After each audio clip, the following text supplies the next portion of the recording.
आज की इस क्लास में सभी भक्तों का स्वागत है। अभी हम कीर्तन से स्टार्ट करेंगे। जय राधा माधव कुंज बिहारी, जय राधा माधव कुंज बिहारी,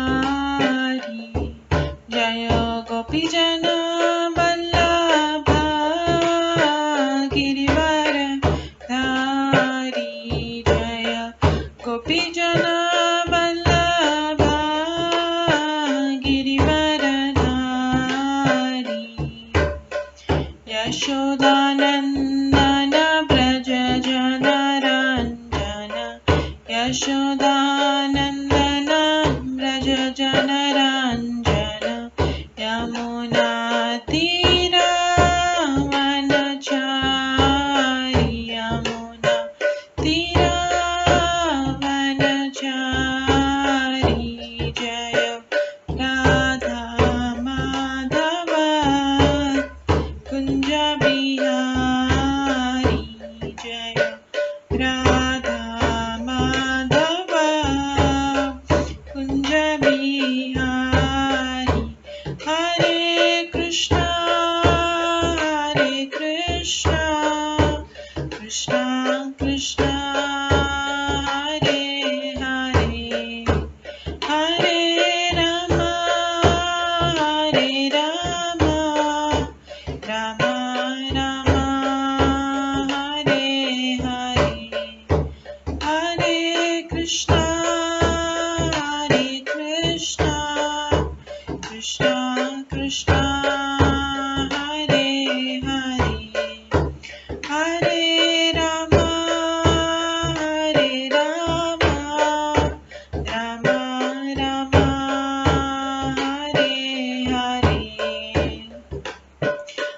कृष्णा कृष्णा कृष्णा हरे हरे, हरे राम राम राम हरे हरे, हरे कृष्णा कृष्णा कृष्णा हरे हरे, हरे राम राम राम हरे हरे, हरे कृष्णा कृष्णा कृष्णा हरे हरे, हरे राम राम राम हरे हरे, हरे कृष्णा कृष्णा कृष्णा हरे हरे, हरे राम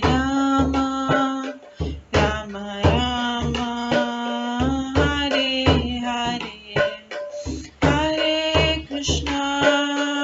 हरे कृष्णा कृष्णा कृष्णा हरे हरे, हरे राम राम राम हरे हरे, जय राधा माधव राधे, जय राधा गोविंद राधे, जय गौरनिताय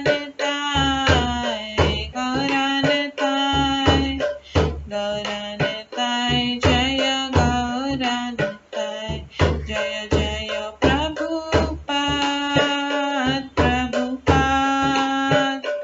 प्रभुपाद जय जय प्रभुपाद, जय जय गुरुदेव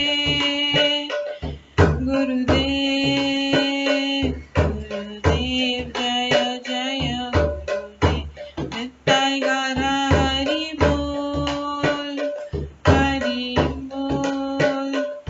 हरि बोल नित्य गौर हरि बोल।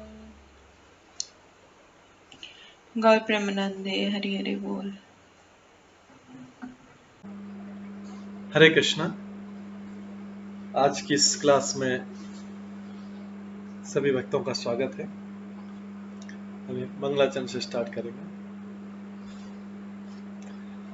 ॐ अज्ञानतिमिरन्धस्य ज्ञानाञ्जनशलाकया चक्षुरुन्मिलितं येन तस्मै श्रीगुरुवे नमः। श्रीचैतन्यमनोभीष्टं स्थापितं येन भूतले स्वयं रूप कदा मह्यं ददाति स्वपदान्तिकम्। वन्देऽहं श्रीगुरो श्रीयुतपदकमलं श्रीगुरुं वैष्णवांश्च श्रीरूपं साग्रजातं सहगण रघुनाथान्वितं तं सजीवं साद्वैतं सावधूतं परिजनसहितं कृष्णचैतन्यदेवं श्रीराधाकृष्णपादान् सहगण ललिता श्रीविशाखान्वितांश्च नमो विष्णुपदाय कृष्णपृष्ठाय भूतले श्रीमते भक्तिवेदान्त स्वामिन्निति नामिने।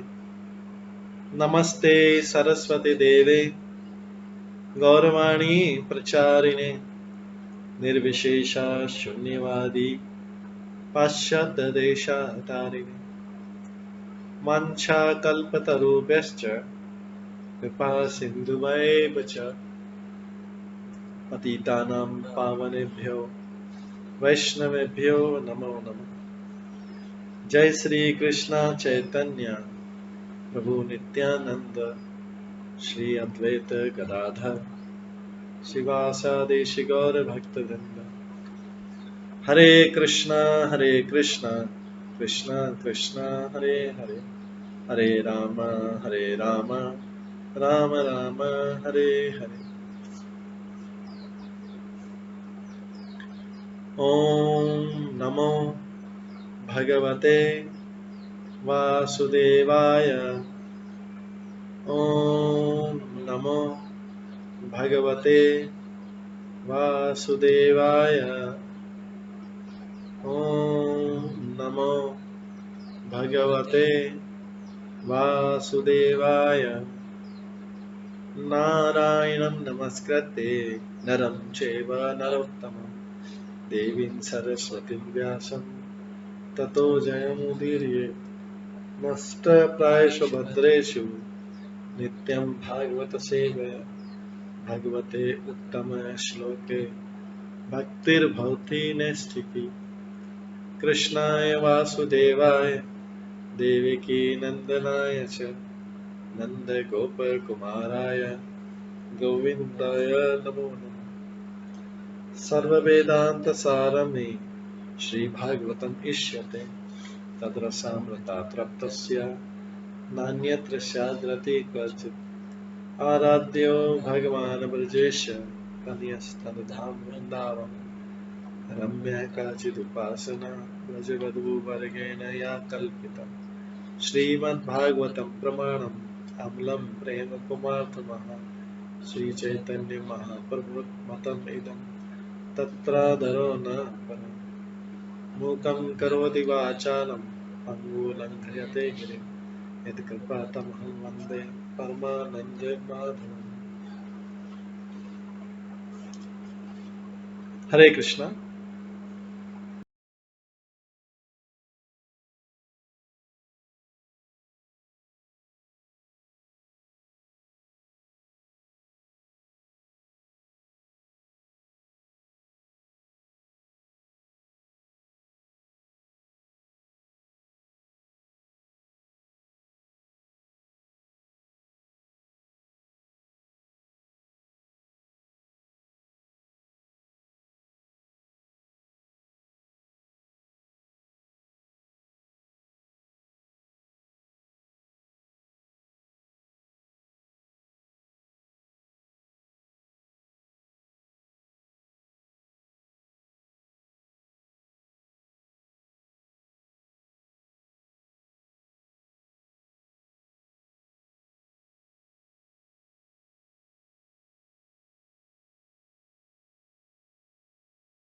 हरे कृष्णा। आज की इस क्लास में सभी भक्तों का स्वागत है। कल हम श्रवण कर रहे थे श्रीमद् भागवतम के 5वें स्कंद से श्रवण कर रहे थे, जिसमें वर्णन किया गया है, नारकीय लोगों का वर्णन किया गया है।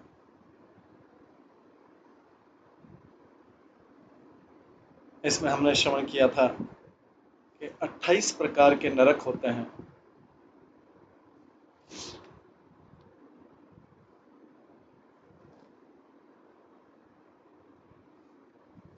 उसमें से 8 प्रकार के नरकों का वर्णन हमने श्रवण किया था।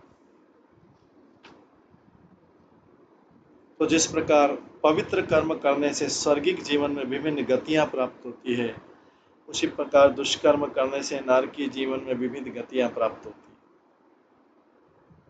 जो तमोगुण से प्रेरित होने वाले दुष्कर्म में प्रवृत्त रहते हैं और अपनी अज्ञानता की कोटि के अनुसार नारकीय जीवन में विभिन्न कोटियों में रखे जाते हैं। यदि कोई पागलपन के कारण तमोगुण में कार्य करता है तो उसे सबसे कम कष्ट भोगना पड़ता है, जो अज्ञान के कारण। जो दुष्कर्म करता है किंतु पवित्र और अपवित्र कर्मों का अंतर समझता है, उसे मध्यम कष्टकारक नरक में स्थान मिलता है। और किंतु जो नास्तिकतावश बिना समझे बूझे दुष्कर्म करता है, उसे निकृष्ट नारकीय जीवन बिताना पड़ता है।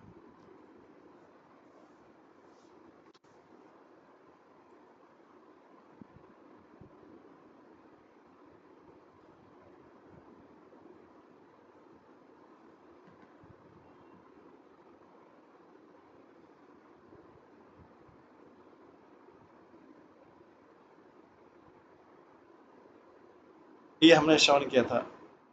उसके बाद राजा परीक्षित ने सुखदेव गोस्वामी से पूछा, भगवान क्या ये नरक ब्रह्मांड के भीतर, इसके भीतर या इसी लोक में भिन्न भिन्न स्थानों पर है? तो इसमें सुखदेव गोस्वामी को भगवान भी कई बार बोला गया, क्योंकि भगवान के प्रतिनिधि के रूप में ये सारा वर्णन कर रहा है।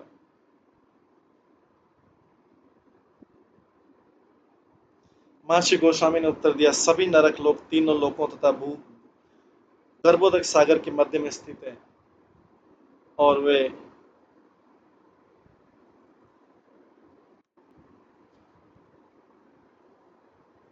ब्रह्मांड के दक्षिण की ओर भूमंडल के नीचे तथा गर्भोदक सागर के जल के थोड़ा सा ऊपर स्थित है। पितृलोक भी इसे गर्भोदक सागर तथा अधोलोकों के मध्य प्रदेश में स्थित, जिससे अग्निष्ट वाता आदि समस्त पितृलोक के वासी परम समाधि में लीन होकर भगवान का ध्यान करते और सदैव अपने गोत्र परिवारों की मंगल कामना करते।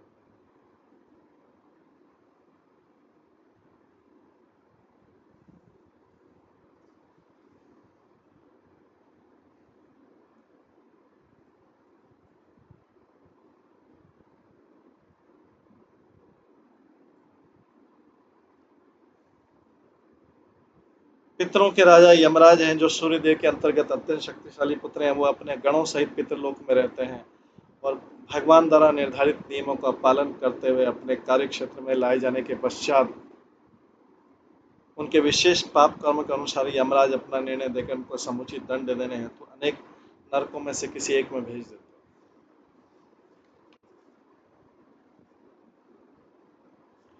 यमराज जो हैं, कोई काल्पनिक या पौराणिक पात्र नहीं है। वो अपने धाम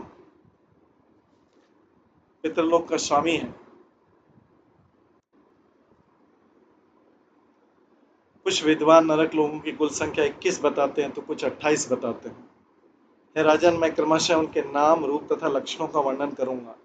विभिन्न नरकों के नाम ये हैं: तामिस्त्र, अंधतामिस्त्र, रौरव, महारौरव, कुंभीपाक, कालसूत्र, असीपत्रवन, शुक्रमुख, अंधकूप, क्रमी भोजन, संदशम, तप्तसुर में ब्रजकंटक, शालमली, वेतरणी, पुयोद, प्राणरोध, विशेषण, लालाभक्ष, सारमयी, आदन, अवीची, अयपान, क्षार कर्दम, रक्षोगण भोजन, शूल, होत्र, दंशुक, अवट निरोधन, पर्यावर्तन तथा सूचिमुख। ये सभी लोग जीवात्माओं को दंडित करने के लिए।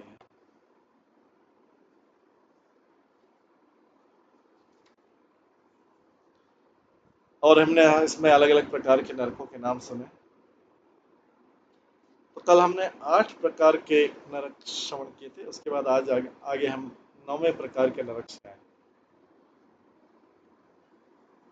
यस यस्तिव वे राजा राजपुरुषो वा दण्डये दण्डं प्रणयति ब्रह्मणे वा शरीरदण्डं स पापीयान् केमुत्र शुकरमुखे निपतति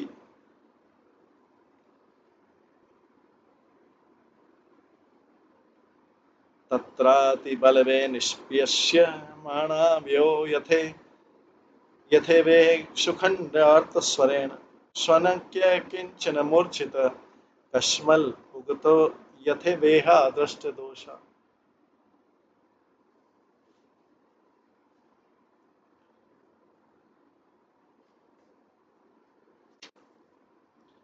अगले जन्म में यमदूत निर्दोष पुरुष या ब्राह्मण को शारीरिक दंड देने वाले पापी राजा अथवा राज्य अधिकारी के शुक्रमुख नामक नरक में ले जाते हैं।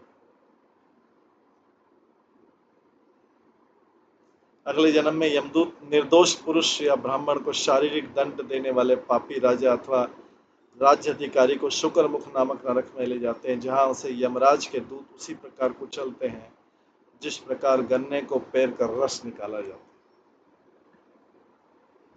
जिस प्रकार से निर्दोष व्यक्ति दंडित होते समय अत्यंत दंडनीय ढंग से चिल्लाता है और मूर्छित होता है, ठीक उसी तरह पापी जीवात्मा भी आर्तनाद करता है, मूर्छित होता है। निर्दोष व्यक्ति को दंड देकर पीड़ित करने का यही फल।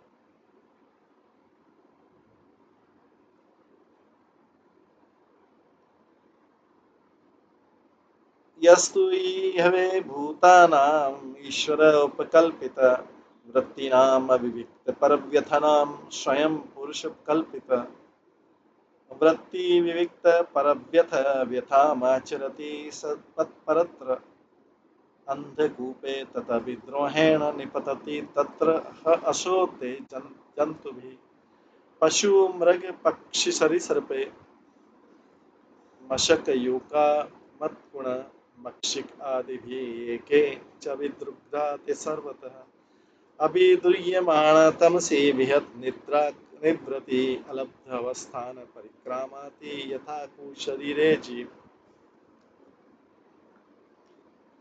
परमेश्वर की व्यवस्था से खटमल तथा मच्छर जैसे निम्न श्रेणी के जीव मनुष्यों तथा अन्य पशुओं का रक्त चूसते हैं।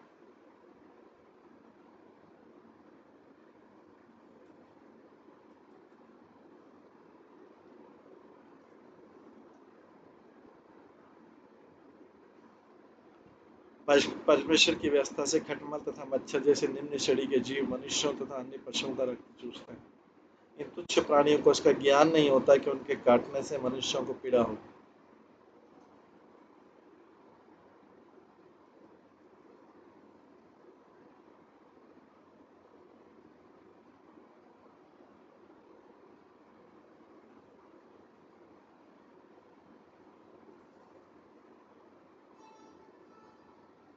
परमेश्वर की व्यवस्था से खटमल तथा मच्छर जैसे निम्न श्रेणी के जीव मनुष्यों तथा अन्य पशुओं का रक्त चूसते हैं। इन तुच्छ प्राणियों को इसका ज्ञान नहीं होता कि उनके काटने से मनुष्यों को पीड़ा होती है। ये तो उच्च श्रेणी के मनुष्यों यथा ब्राह्मण क्षत्रिय तथा वैश्य में चेतना विकसित रूप में।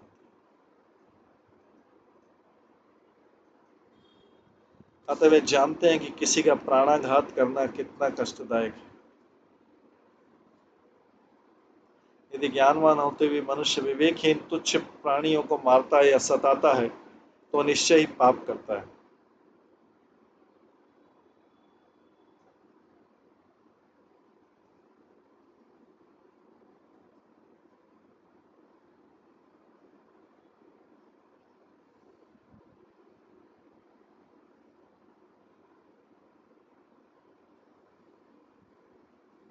श्री भगवान ऐसे मनुष्य को अंधकूप में रखकर दंडित करते हैं, जहां उसे वे समस्त पक्षी तथा पशु सर्प मच्छर जू कीड़े मक्खियां तथा अन्य प्राणी जिनको उसके अपने जीवन काल में सताया था उस पर चारों ओर से आक्रमण करते हैं, उसकी नींद हराम कर देते हैं।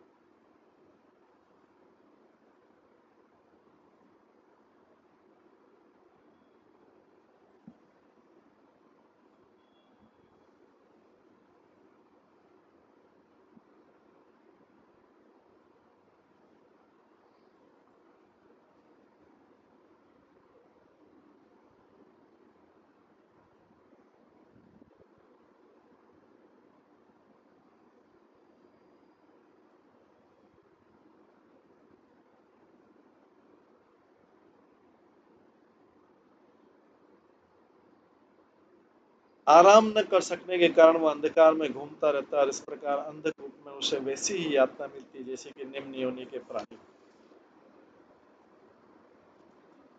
तात्पर्य शिक्षा पर श्लोक से हमें पता लगता है कि निम्न प्राणी प्रकृति के नियम के अनुसार मनुष्य को तंग करने के लिए उत्पन्न किए गए, अतः वे दंडनीय नहीं है।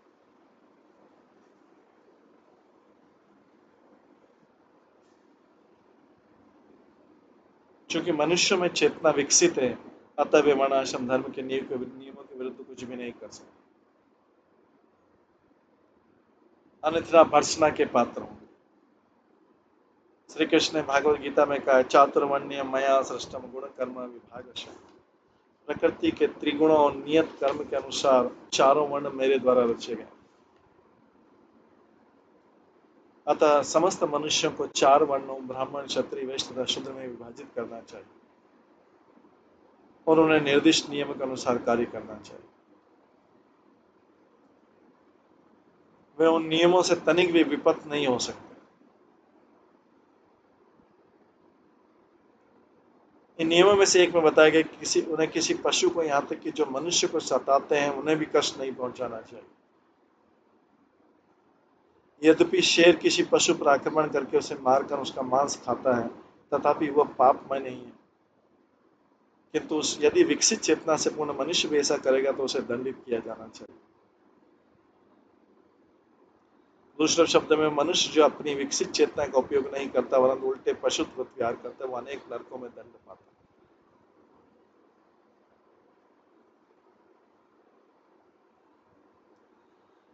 यस्तु एव असंविभज्य अश्नाति यत किंचन उपनतम निर्मित पंचयज्ञ वायुसंसुतः स परत्र।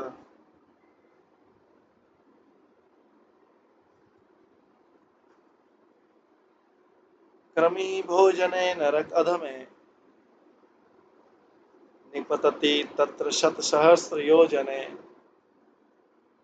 क्रमी कुंडे क्रमी भूत स्वयं क्रमीभिः भक्ष्यमाण। क्रमी भोजन यावत् तत् अप्रहुत अद अनिर्वेशम आत्मानं यात्यते।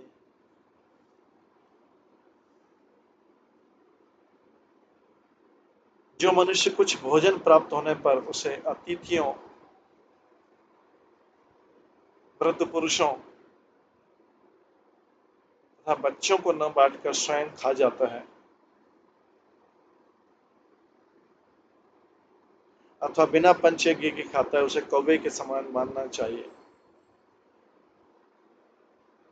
मृत्यु के बाद वह सबसे निकृष्ट नरक क्रमी भोजन में रखा जाता है।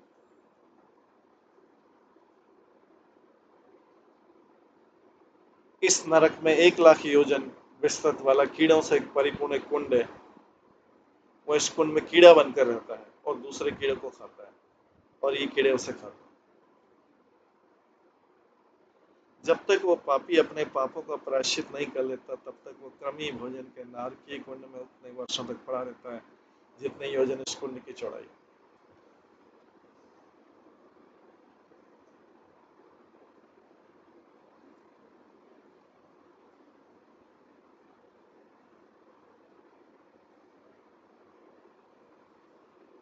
भागवत गीता में कहा गया है, यज्ञ शिष्टाचिन संतो मुच्यन्ते सर्वक्लेशे भुंजते ते त्वगम पापा ये पश्चिंत्यात्म कारण। यज्ञ से बचे हुए भोजन को करने वाले भगवत भक्त सब पापों से मुक्त हो जाते हैं, किंतु जो इंद्रिय तृप्ति के लिए भोजन बनाते हुए तो पाप ही खाते हैं। हमें सारा भोजन श्री भगवान से प्राप्त है। एको बहुनाम यो विदधाति कामान। भगवान हर एक को जीवन की आवश्यकताएं प्रदान करते हैं, अतः हमें चाहिए कि उनके अनुग्रह को यज्ञ द्वारा स्वीकार करें। यह प्रत्येक व्यक्ति का कर्तव्य है। दरअसल जीवन का एकमात्र उद्देश्य यज्ञ करना है। श्री कृष्ण के अनुसार भागवत गीता के 3 अध्याय के 9 श्लोक में है, यज्ञार्थात् कर्मणो अन्यत्र लोकोयम कर्म बंधनः तदर्थ कर्म कौन्तेय मुक्त संग समाचर।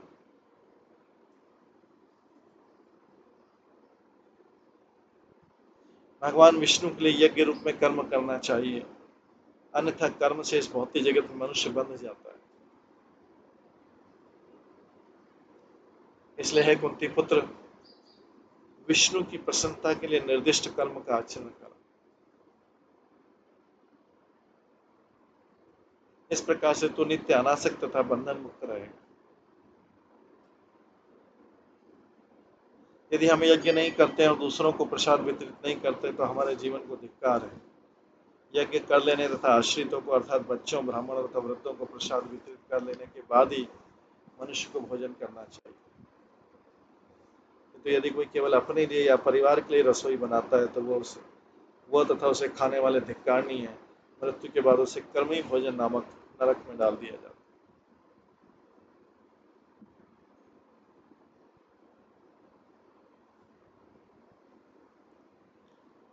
यस्तीवावेस्तेन बलात् वा हिरण्यरत्न आदिनि ब्राह्मणस्य वा अपहरति अन्यस्य न वा अनापदी पुरुषतम अमुत्र राजनयं पुरुषः अये अग्निपिंडे संदेशो तचेन शुपशन्ति।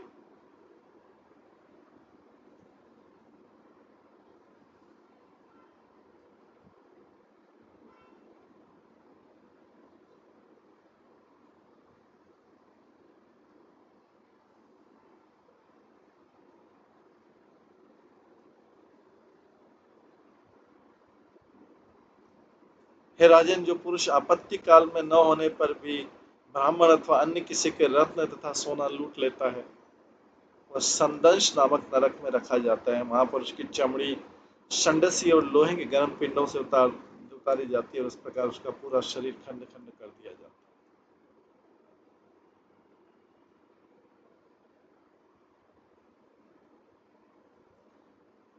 यस्तीव एवा अगम्याम स्त्रियम अगम्यम वा पुरुषम योषित अभिगच्छति तोमुत्र कश्या ताड़यन्तिगमया सौम्या लोहमय्या पुरुषं मालिंगयन् स्त्रियं च पुरुषरूपया सौम्या।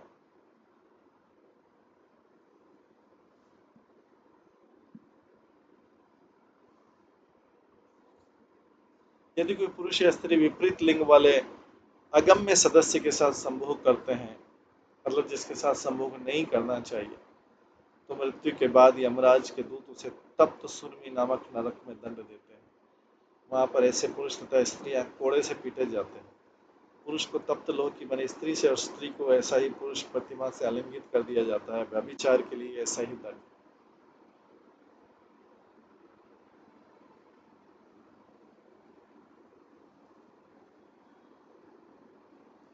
तात्पर्य, सामंत पुरुष को अपनी पत्नी के अतिरिक्त अन्य किसी स्त्री के साथ संभोग नहीं करना चाहिए और वैदिक नियम के अनुसार पराई स्त्री मात्र तुल्य होती है और अपनी माँ, बहन तथा पुत्री के साथ संभोग करना एकदम वर्जित है। यदि कोई पराई स्त्री के साथ अवैध संबंध रखता है तो वो ये कार्य माना जाता है कि वो अपनी माँ के साथ प्रसंग कर रहा है, उसके तुल्य माना जाता है। ऐसे कार्य अत्यंत पापमय। यदि ये नियम स्त्री पर भी लागू होता है, यदि वो अपने पति को छोड़कर परपति से संभोग करती तो ये कार्य अपने पिता या पुत्र के साथ यौन संबंध रखने के तुल्य है। अवैध स्त्री पुरुष संभोग सदैव वर्जित है और जो कोई ऐसा करता है उसे दंड भोगना पड़ता है, जैसा कि श्लोक में वर्णित।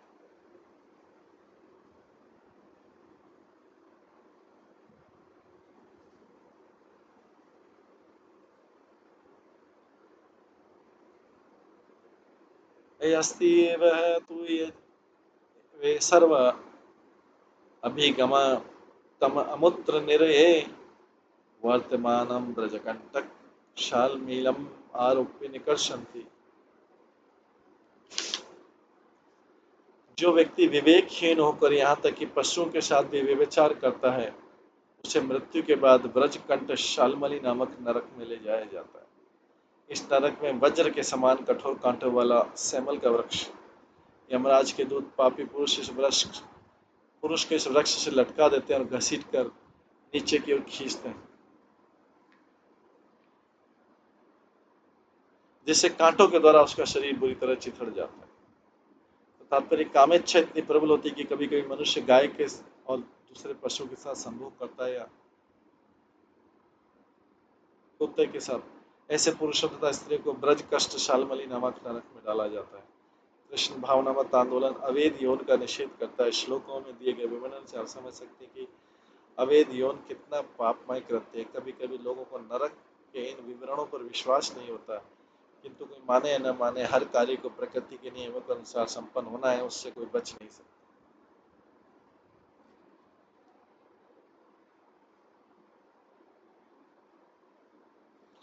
ये तो यह वे राजन्या राजपुरुषा वा पाखंड धर्म सेतुन भिन्नन्ति ते संपरित्य वेतरण्या निपतन्ति भिन्न मर्यादा तस्यां निरपरिखा भूतया नद्यां याद गणे इततत् भक्ष्यमाणात्मना न युज्यमाना च शुभि उद्यमाना स्वघेन कर्म पाकमनुस्मरन्तः विटमूत्र पूय शोणितकेश नखस्ति मेदमासवशा उत्तप्यन्ते।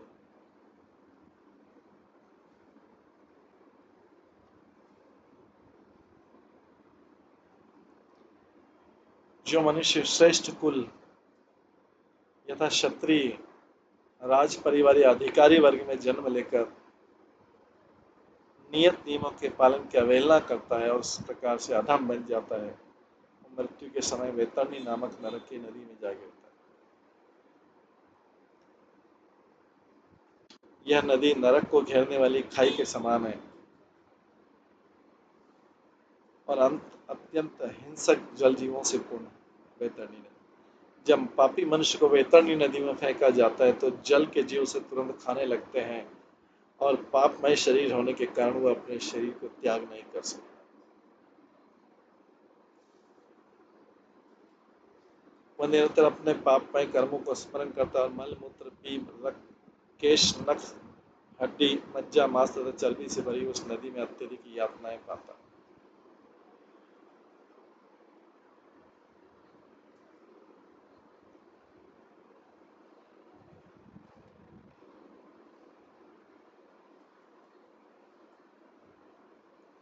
ये तो यह वे वृषली पतयः दष्ट शोच आचार्य नियमा त्यक्त लज्जा पशुचर्यां चरन्ति ते चापि प्रत्यभूय विटमूत्र श्लेष्म मलापूर्ण अर्णवे निपतन्ति तत एव अतिभिः भक्षितम् अश्नन्ति। निम्न कुल में जन्मे शूद्र स्त्रियों के निर्लज्ज पति पशुओं के भांति रहते हैं और अतः उनमें आचरण शुचिता या नियमित जीवन का अभाव रहता है। ऐसे व्यक्ति मृत्यु के पश्चात पुयोद नामक नरक में फेंक दिए जाते हैं, जहां में मल पीप श्लेष्मा लार तथा ऐसी अनेक वस्तुओं से पूर्ण समुद्र में रखे जाते हैं। जो शूद्र अपने को नहीं सुधार पाते हुए सागर में गिरकर इन घृणित वस्तुओं को खाने के लिए बाध्य किए जाते हैं।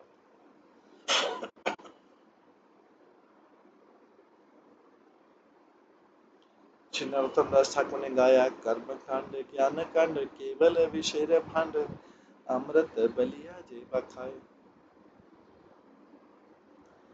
नाना योनि सदा फिरे करदय भक्षण करे तार जन्म अधः पते पर।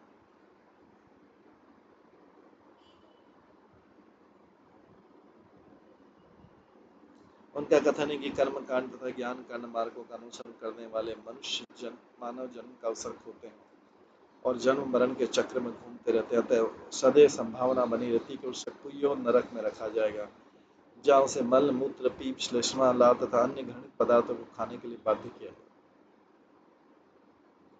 यह उल्लेखनीय कि श्लोक विशेष रूप से शूद्रों के संबंध में कहा गया है। यदि कोई शुद्ध रूप में जन्म लेता है तो उसे निरंतर पुयोत सागर में लौटकर अत्यंत घृणित पदार्थ खाने पड़ते हैं। अतः जन्मजात शूद्र से आशा की जाती कि वह ब्राह्मण बने, यही मानव जीवन का अभिप्राय।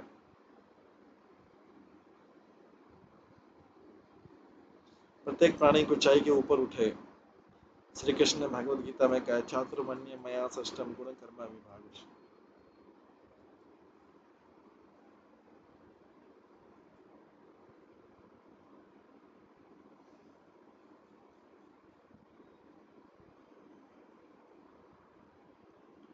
प्रकृति के त्रिगुणों और नियत कर्म के अनुसार चारों वर्ण मेरे द्वारा रचे गए। यदि कोई मनुष्य गुणों से शुद्ध है तो उसे चाहिए कि वो अपनी स्थिति सुधार कर ब्राह्मण तक पद तक पहुंचने का प्रयास करे।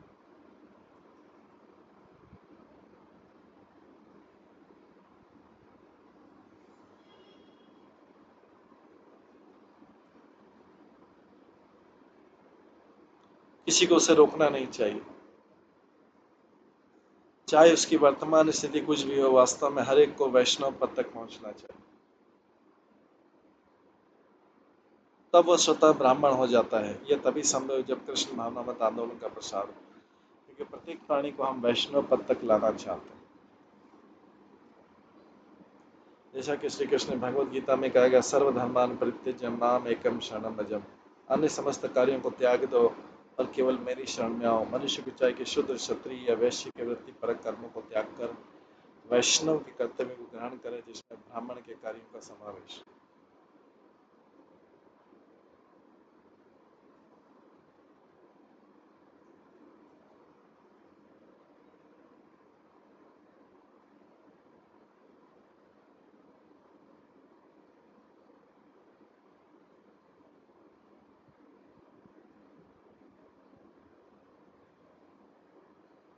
इसकी व्याख्या श्री कृष्ण ने भगवद गीता में इस प्रकार की,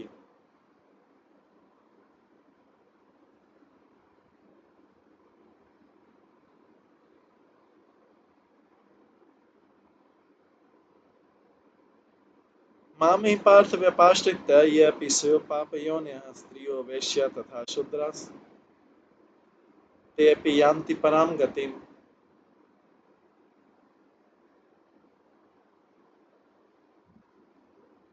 हे पार्थ, मेरी शरण लेकर तो निम्न योनि वाले स्त्री वैश्य तथा शूद्र हैं, वे भी परम गति पा सकते हैं।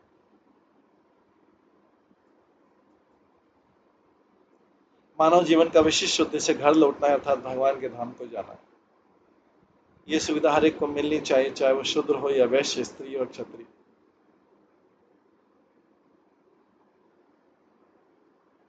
कृष्ण भावनामत आंदोलन का यही उद्देश्य है। किंतु यदि कोई शूद्र बने रहने में संतुष्ट है तो उसे इस श्लोक के अनुसार यातना भोगनी होगी। तदेवाति विवित्सितम् अश्नम्।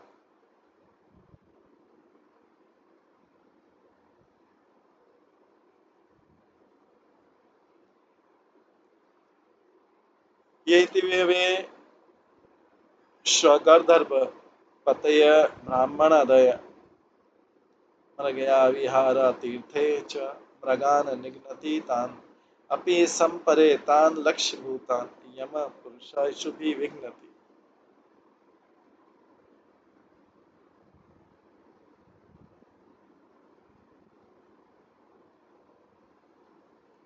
यदि इस जीवन में उच्च वर्ग का मनुष्य कुत्ते, गधे तथा खच्चर पालता है तो उन्हें जंगल में आखेट करने तथा रथाई पशुओं को मारने में अत्यधिक रुचि लेता है, तो मृत्यु के पश्चात वह प्राणरोध नामक नरक में डाला जाता है और वहां पर यमराज के दूत उसे लक्ष्य बनाकर अपने तीरों से पेट डालते हैं। तात्पर्य, विशेषकर पाश्चात्य देशों में सामंत लोग जंगल में पशुओं का शिकार करने के लिए कुत्ते तथा घोड़े पालते हैं। चाहे पूर्व या पश्चिम कलयुग में सामंतवादी व्यक्ति जंगल में जाकर वथाई पशु वध करते हैं। उच्च वर्ग के पुरुषों को ब्रह्म ज्ञान का अनुशीलन करना चाहिए और शूद्र को भी उस पद पर पहुंचने का अवसर देना चाहिए।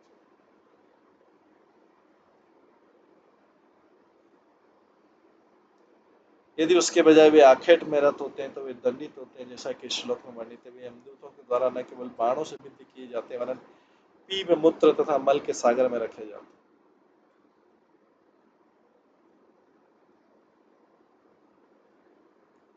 ये तु ये वे दाम्भिका दंभ यज्ञेषु पशुन् विशसन्ति तानमुष्मिन् लोके वैशसे नरके पतितान् निरपतयः यात वित्ता विशसन्ति।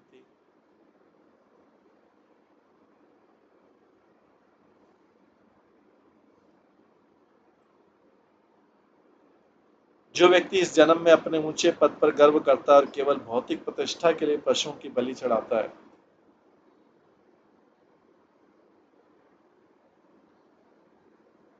उसे मृत्यु के पश्चात वैशेषण नामक नरक में रखा जाता है। वहां यम के दूत उसे अपार कष्ट देकर अंत में उसका वध कर देते हैं।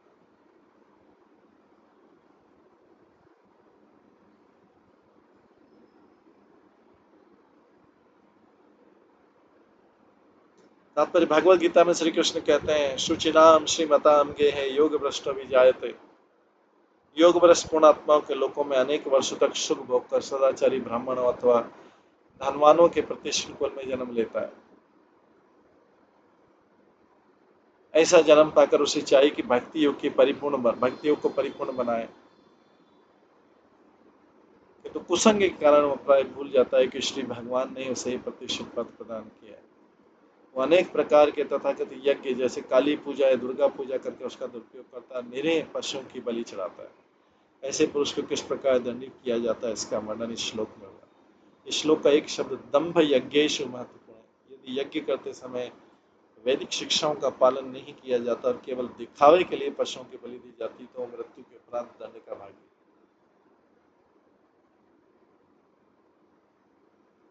प्रभुपाद यहाँ पे लिखते हैं, कलकत्ता में ऐसे एक अनेक कसाई घर है जहाँ मांस बिकता है जो देवी काली पर बलि चढ़ा हो।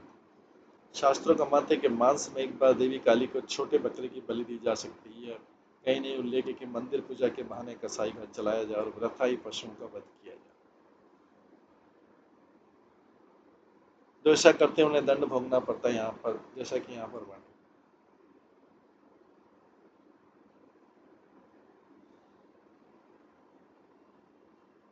यस्त्विह वे सवर्णां भार्या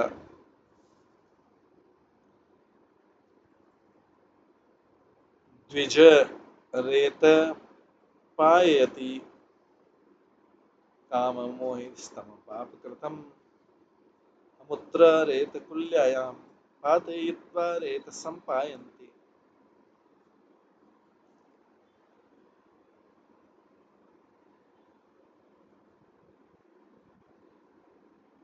यदि कोई मूर्ख द्विज ब्राह्मण क्षत्रिय वैश्य भोगेच्छा से अपनी पत्नी को अपने वश में करने के लिए उसे अपना वीर्य पीने को बाध्य करता है तो मृत्यु के पश्चात उसे लाला भक्ष नरक में रखा जाता है।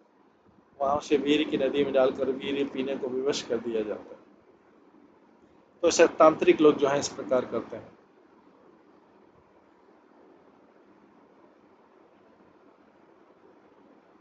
सामान्यतः निम्न वर्ग के पुरुष ही ऐसा करते हैं, किंतु यदि उच्च वर्ग में जन्मा व्यक्ति ऐसा करता है तो उसे मृत्यु के पश्चात लाला भक्ष नरक में ले जाया जाता है, जहाँ शुक्र नदी में डुबाकर उसे वीर्य पाने को बाध्य किया जाता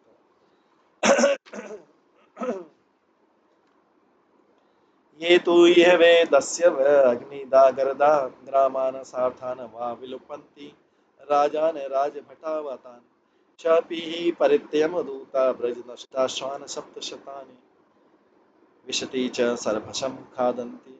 इस जगत में कुछ लोगों का व्यवसाय ही लूटपाट करना है, जो दूसरों के घर में आग लगाते हैं अथवा उन्हें विष देते हैं। यही नहीं, राज्य अधिकारी कभी कभी वणिक जनों को आय कर अदा करने के विवश करके अन्य विधियों से लूटते हैं। मृत्यु के पश्चात ऐसे असुरों को सार मेयादन नामक नरक में रखा जाता है।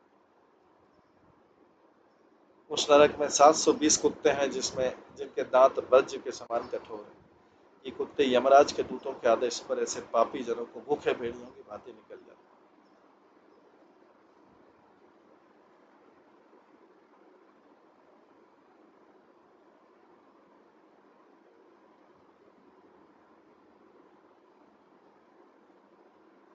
श्रीमद् भागवतम के 12 स्कंद में कहा गया कि इस कली काल में प्रत्येक व्यक्ति 3 प्रकार की विपत्तियों से पीड़ित रहेगा।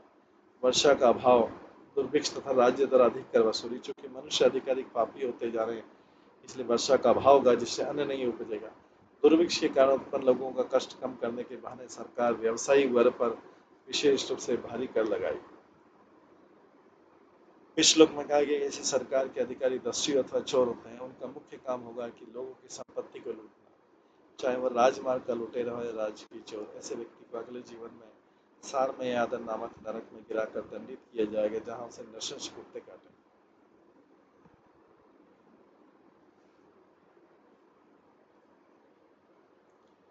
अस्तीवानुतम वदते साक्ष्यं द्रव्य विनिमय दानव ततशिष्टत्वे प्रत्ये नरके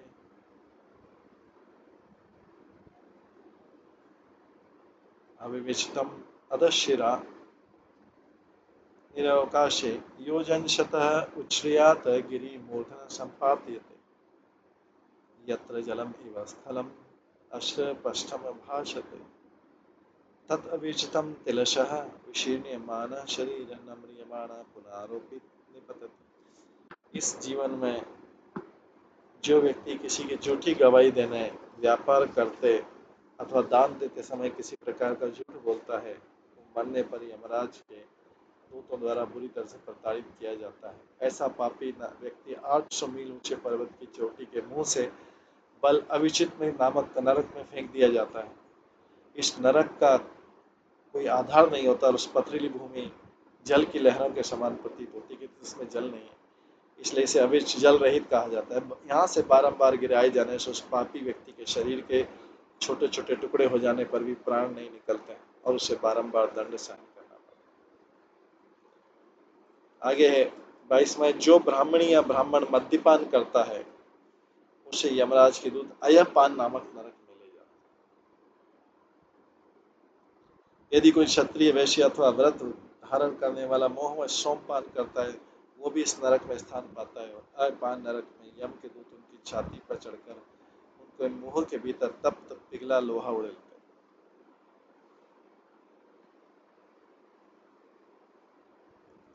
अतः अथ च यस्ति वात संभावेन स्वयमधम जन्म तप विद्याचार वर्ण आश्रम व्रतः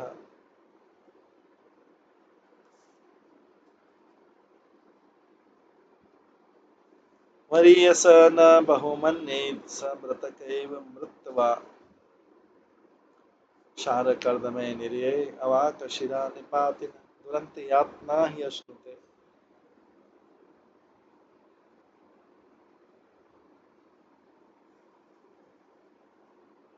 जो निम्न जाति में उत्पन्न होकर घृणित होते हुए भी इस जीवन में यह सोचकर झूठा गर्व करता है कि मैं महान हूं और उच्च जन्म तप शिक्षा आचार जाति अथवा आश्रम में अपने से बड़े का उचित आदर नहीं करता, वो इसी जीवन में मृत्यु ले और मृत्यु के पश्चात क्षार कर्दम नरक में सिर के बल नीचे गिराया जाता है। वहां से यमदूतों के हाथों से अत्यंत कठिन यातनाएं सहन करनी पड़ती। मनुष्य की चाहिए कि झूठा गर्व न करे, उसे चाहिए कि जन्म शिक्षा आचरण जाति अथवा आश्रम में अपने से उच्चतर व्यक्ति के प्रति आदर भाव दिखाए। यदि ऐसा नहीं करता, झूठा गर्व करता है, तो उसे क्षार कर्दम नरक में दंड सहन करना पड़ता है।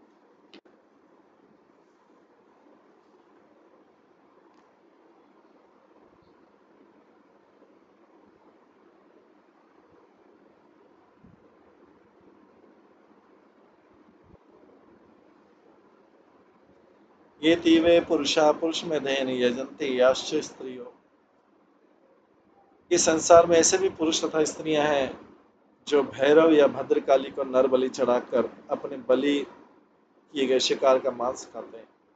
ऐसे यज्ञ करने वाले को मृत्यु के पश्चात यमलोक में ले जाया जाता है। वहाँ उनके शिकार जो किए गए व्यक्ति वो राक्षस का रूप धारण करके उसे अपनी तेज तलवारों से टुकड़े टुकड़े कर डालते हैं। जिस प्रकार इस श्लोक में नर भक्षकों ने नाचते हुए अपने शिकार का रक्तपान किया था, उसी तरह उनके शिकार अब वध करने वालों का रक्तपान करके आनंदित।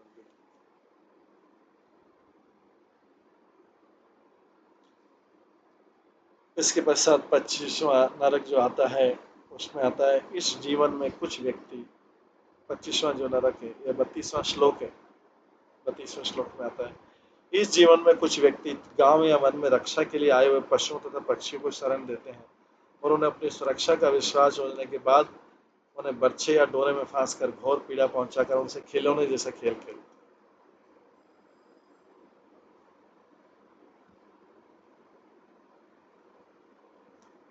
ऐसे व्यक्ति मृत्यु के पश्चात यमराज के दूतों द्वारा शूलप्रवत नामक नरक में ले जाए जाते हैं, जहां उनके शरीर को तीक्ष्ण नुकीले भालों से छेदा जाता है। वे भूख तथा प्यास से तड़पते रहते हैं और उनके शरीरों की गिद्ध तथा बगुले जैसी तीक्ष्ण चोंच वाले पक्षी चारों ओर से नोचते हैं। इस प्रकार से यातना पाकर उन्हें पूर्व जन्म में किए गए पाप कर्मों का स्मरण होता है।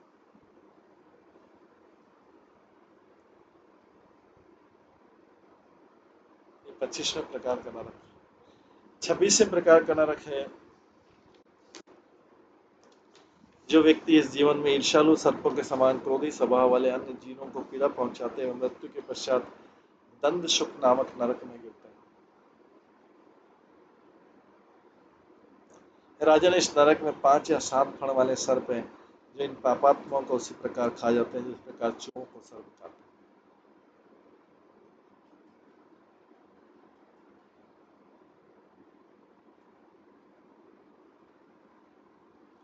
ये तुयवा अंधवट कुशल ग्रह आदिषु भूतानि निरुन्धति तथा मुत्रतेषु एव उपवेश्य सगरेण वही न द्रुमेन निरुन्धति।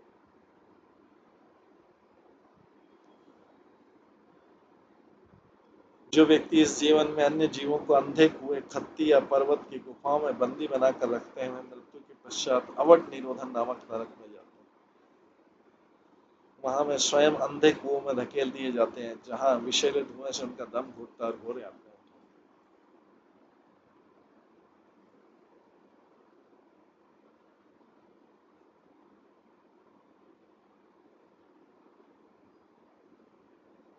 यस्ति ववाथिन अतिथिन, जो ग्रस्त अपने घर आए अतिथियों तो अभ्यागतों को क्रोध भरी कुटिल दृष्टि से देखता है, मानो उन्हें भस्म कर देगा, उसे पर्यावर्तन नामक नरक में जाना पड़ता है, जहाँ उसे वज्र जैसी चोंच वाले गिद्ध, बगुले, कौवे तथा उसी प्रकार के अन्य पक्षी ढूंढते हैं और सहसा झपट कर तेजी से उसकी आंखें निकाल देते हैं।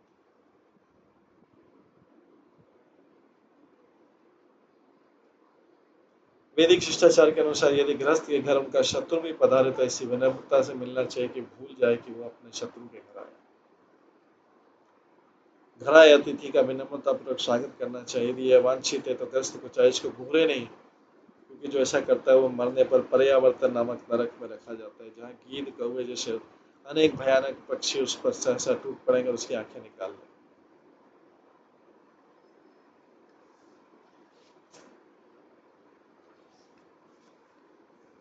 इसके बाद जो व्यक्ति इस लोक में अथवा इस जीवन में अपनी संपत्ति पर अभिमान करता है और सदा यह सोचता है कि कितना धनी और कोई उसकी बराबरी नहीं कर सकता,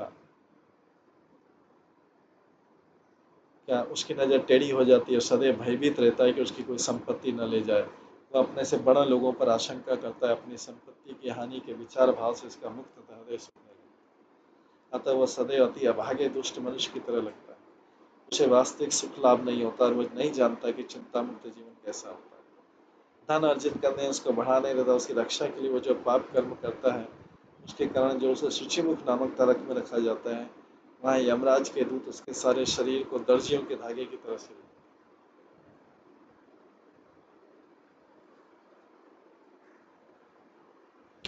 जब किसी के पास आवश्यकता से अधिक संपत्ति हो जाती है, निश्चय घमंडी बन जाता है। आधुनिक सभ्यता में मनुष्य की यही स्थिति है। वैदिक संस्कृति के अनुसार ब्राह्मणों के पास कुछ भी नहीं होता है, जबकि क्षत्रियों के पास काफी धन संपदा होती है, किंतु वह भी केवल शास्त्र के अनुसार यज्ञ तथा अन्य सत्कर्म करने के लिए। वैश्य भी कृषि, गोपालन तथा व्यापार से ईमानदारी के साथ धन कमाता है, किंतु यदि शूद्र को धन प्राप्त हो जाता है तो उसका बिना सूझबूझ के अपव्यय करता है या फिर संचय करता है जो उसके काम नहीं आता। चूंकि इस सूत्र में युग में सुपात्र, ब्राह्मण, क्षत्रिय अथवा वैश्य नहीं आता, प्रत्येक व्यक्ति शुद्र है। फलस्वरूप शुद्र मानसिकता से आधुनिक सभ्यता को भारी क्षति पहुंच रही है। शुद्र ये नहीं जानता कि भगवान की दिव्य प्रेमा भक्ति के लिए धन का उपयोग किस प्रकार से किया जाए।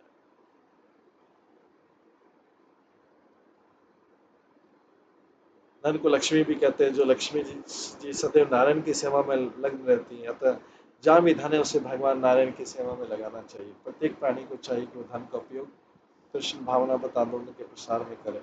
यदि वो धन का उपयोग इस कार्य के लिए नहीं करता और आवश्यकता से अधिक धन संग्रह करता है तो अवैध संपत्ति के कारण उसे गर्व हो जाता है। ये धन वास्तव में श्री कृष्ण का है, जैसा कि भगवद गीता में कहा गया, भोक्तारामी की तपसा सर्वलोक का महेश्वर। समस्त यज्ञ उन तपों का वास्तविक भोक्ता मैं और मैं ही समस्त लोकों का स्वामी है। अतः सब कुछ श्री कृष्ण का है, कुछ भी और किसी का नहीं है। जिसके पास आवश्यकता से अधिक धन है उसको श्री कृष्ण के लिए खर्च करना चाहिए। मनुष्य यदि ऐसा नहीं करता और अपनी झूठी संपत्ति के कारण घर से फूल उठेगा तो अगले जन्म में उसे दंडित होना पड़ेगा। हे राजन, यमलोक में इस प्रकार ये सब नरक का वर्णन हुआ। परीक्षित महाराज को सुखदेव गोस्वामी बोले, राजन, यमलोक में इस प्रकार के सैकड़ों हजारों नरक हैं। मैंने जिन पापी मनुष्यों का वर्णन किया और जिनका यहाँ पर उल्लेख नहीं हुआ, वे सब अपने पापों की कोटि के अनुसार इन विभिन्न नरकों में प्रवेश करेंगे। ये तो जो पुण्यात्मा है वे अन्य लोकों में अर्थात देवताओं के लोकों में जाते हैं, तो भी अपने पाप पुण्य के फलों के क्षय होने पर पुण्यात्मा तथा पापी दोनों पृथ्वी पर लौट आते हैं। इस प्रकार से भागवतम में वर्णित किया गया है। तो प्रारंभ के द्वितीय तृतीय स्कंद में बताया जा चुका है कि मुक्ति मार्ग पर किस प्रकार अग्रसर हुआ जाता है। पुराणों में 14 खंडों में विभिन्न अंड सदस्य विशाल ब्रह्मांड की स्थिति का वर्णन।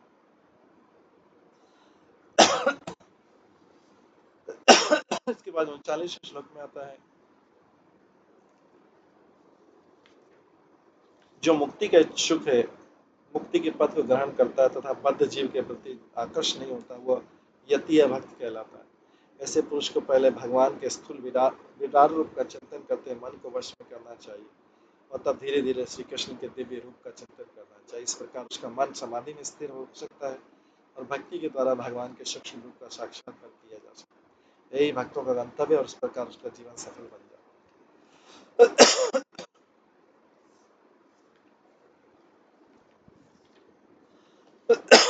इसके बाद सुखदेव गोस्वामी परीक्षित महाराज कह रहे, राजन, मैंने अभी मैंने तुमसे इस पृथ्वी लोक, अन्य लोक, उसके वर्ष, नदी एवं पर्वत का वर्णन किया। मैंने आकाश, समुद्र, अधोलोक, दिशाएं, नरक, ग्रह तथा नक्षत्रों का भी वर्णन किया। ये भगवान के विराट रूप के अवयव हैं जिन पर समस्त जीवात्माएं आश्रित हैं। इस प्रकार मैंने भगवान के बाह्य शरीर के अद्भुत विस्तार की व्याख्या की। इस प्रकार श्रीमद् भागवतम के पंचम स्कंद के अंतर्गत नारकी लोगों का वर्णन नामक 26वें अध्याय का भक्ति वेदांत तात्पर्य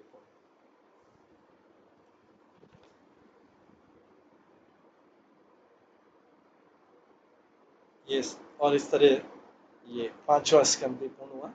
लास्ट अध्याय हमने पढ़ा नारकी लोगों का वर्णन। इसके बाद कल से हम 6वां अध्याय शुरू करेंगे। आज इसको यहीं पे विराम देते हैं। सभी भक्तों का बहुत बहुत धन्यवाद। सभी भक्तों के लिए एक बार हरे कृष्ण महामंत्र का जप करते हैं। हरे कृष्णा कृष्णा कृष्णा हरे हरे, हरे राम राम राम हरे। श्री श्रीमद् भागवतम